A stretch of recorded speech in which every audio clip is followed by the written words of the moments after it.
ಹೇಳ್ಕೊಡಪ್ಪ ಓಲೆ ಅಪ್ಪಂಗೆ ಗೊತ್ತಿಲ್ಲ. ಇದು ಲಾಸ್ಟ್ ಹೇಳ್ಕೊಟ್ಬಿಡು. ಆಮೇಲೆ ನೀನು ಹೇಳ್ಬೇಕು. ಬಸ್ ಬಂತು, ಬಸ್ ಬಸ್ ಬಂತು,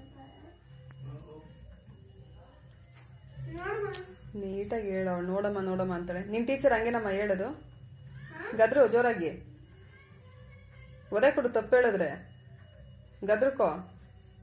ನಿನ್ ಟೀಚರ್ ನನ್ನ ಹತ್ರ ಕಡ್ಡಿನೇ ಇಲ್ಲ. ಪೆನ್ ಐತಿ ತಾನೆ? ಪೆನ್ನಲ್ಲೇ ಓದೆ ಕೊಡು. ಆಯ್ತು, ಅದರಲ್ಲೇ ಒದೆ ಕೊಡು. ನೀಟಾಗಿ ಹೇಳ್ಕೊಡು. ತಪ್ಪು ಹೇಳಿದ್ರೆ ಒದೆ ಕೊಡು. ಕೈಗೆ